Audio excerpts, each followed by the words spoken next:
who is just amazing. I said the other day, if I believed in magic, I think this guy is magic.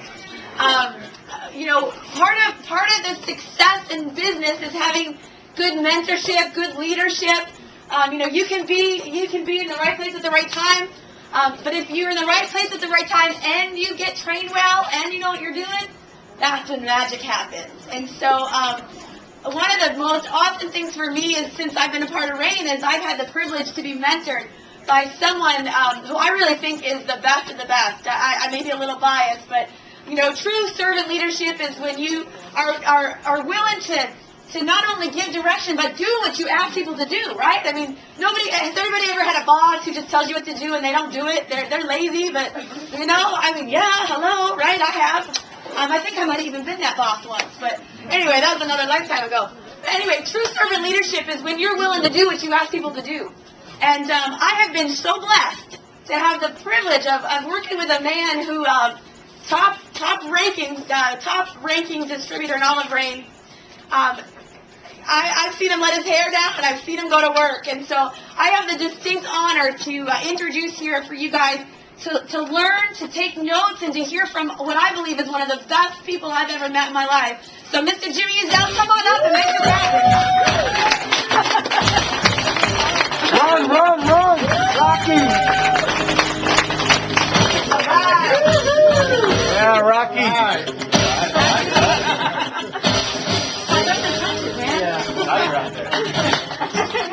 Is that an incredible first session, though? I have the ring. You guys get some good information? Yeah. Well, I get the, first of all, I got to give kudos to Tracy and Rick, Silver Executives. Let's give them a hand for doing an amazing job up here, helping organize this event, and what true leaders in the Chicago market. I get to do some of the fun part. This is the stuff that I really love to do, and that is to teach and train. And I got to tell you, though, I've had an incredible mentor myself. When you get a chance to get mentored by a multiple seven-figure income earner, and I'll bring him up later to close this out, but it's been just an incredible ride. It reminds me of the story of this guy. His name was John, and John actually died, and he ends up going up to heaven and meets St. Peter at the pearly gates. And he meets St. Peter, and St. Peter goes, "Hey, John, we were waiting for you. We're expecting you." And but here's the thing. The big man upstairs, he's kind of changed some things around. Okay, he's actually changed some things around. He's given everybody the opportunity to really make a choice. And so John says, "All right, well, what's the choice?" He said, "Well, here's the thing. I've got a lot of things to do. What I want you to do is come on in, check out what's going on here, and then and so actually come on inside, near the gates." And so John walks in, and man, he's blown away.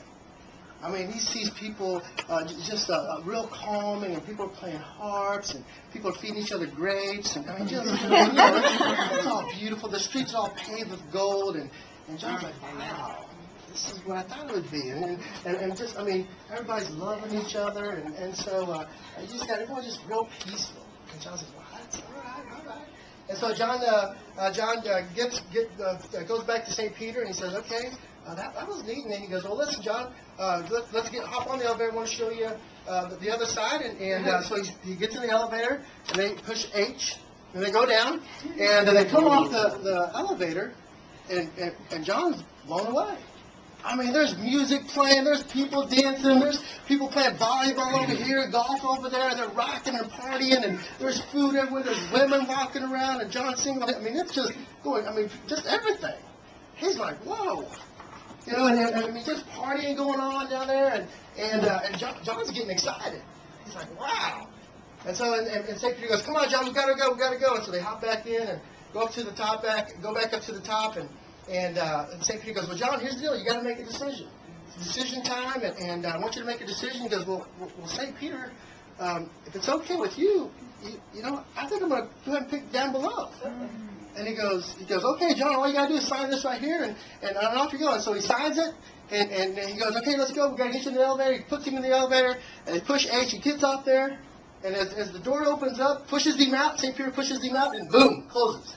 And all of a sudden, whoosh, he hears these whips, whoosh, and it's just like hot. I mean, it's like hot. It's like 800 degrees hot, and people are sweating, people are screaming, and there's gnashing of the teeth, and it's like horrible. And somebody hands him a shovel. "Here, go here, dig."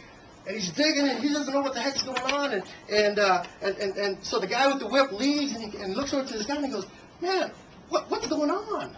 I was just down here like an hour ago, and man, people were partying, and people were having fun, and they were dancing, there was food, and I mean, it's not what I expected. He goes, looks at him and goes, hey, that was our opportunity meeting.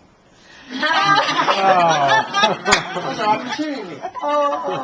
See, ladies and gentlemen, the first part that was done by Mindy Anderson and Kim McLaughlin was the opportunity meeting. What I'm going to do is I'm going to show you what we got to do now. What we got to do to get to become a top money earner, to become a top builder in this industry. All right? That's the part this is where the rubber meets the road. This is the time where we got to go and build this business, because we've got an incredible opportunity.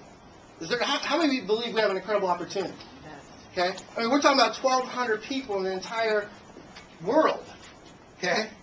And so the reality is that we've got to